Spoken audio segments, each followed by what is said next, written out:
সেই মক্কা আইয়ামে জাহিলিয়াত মুক্ত হলো।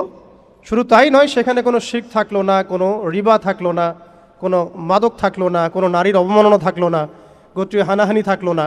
যেখানে আমরা ছিলাম মুস্তাদআফিন, দুর্বল, আমরা ছিলাম মক্কা থেকে বিতাড়িত, আমরা ছিলাম সংখ্যালঘু, সেখান থেকে আলহামদুলিল্লাহ মাত্র 23 বছরের ব্যবধানে আমরা পুরো জাজিরাতুল আরবকে শাসন করলাম।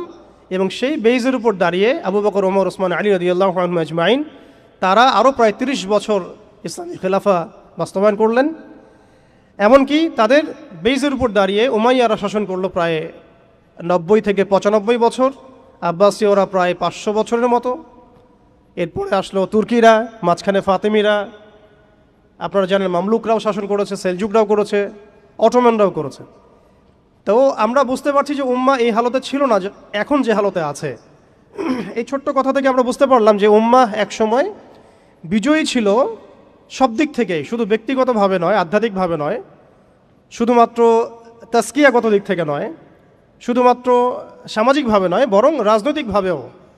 অর্থাৎ উম্মার পুনর্গঠন, পুনর্জীবন, এই যে কথাগুলো আসে, এগুলো বেসিক্যালি আমরা রাজনৈতিক টার্মিনোলজি থেকে ডিল করছি আর কি।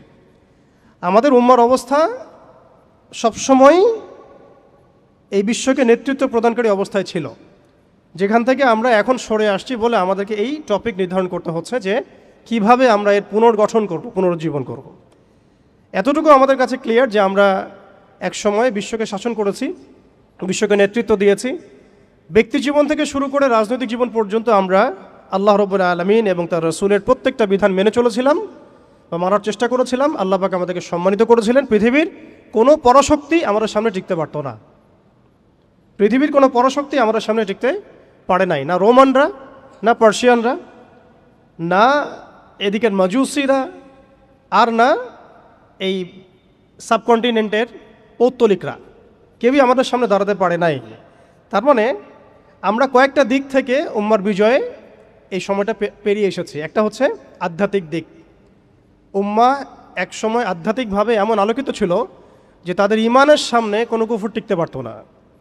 তারা পারিবারিকভাবে আলোকিত ছিল, তারা জ্ঞানতাত্ত্বিকভাবে আলোকিত ছিল, তারা তাসাউফের দিক থেকে আলোকিত ছিল,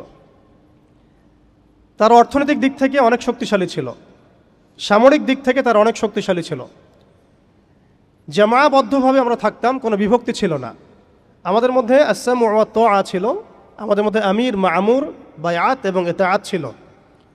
আমাদের মধ্যে রাষ্ট্র ব্যবস্থা ছিল, খিলাফা স্টেট ছিল, শরিয়া আইন ছিল এবং শরিয়া বা ইমারা রাষ্ট্র ব্যবস্থা ছিল।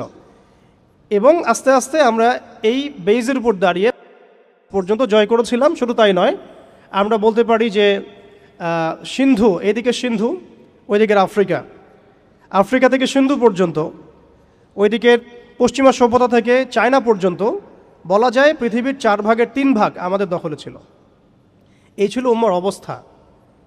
আমি বলেছিলাম টপিকটা অনেক গভীর, অনেক সময় সাপেক্ষ। আমি খুব অল্প কথায় বলার চেষ্টা করছি যে উম্মার পুনর্জাগরণ কথাটা বলতে আমরা শুধু আধ্যাত্মিক পুনর্জাগরণ বুঝি না।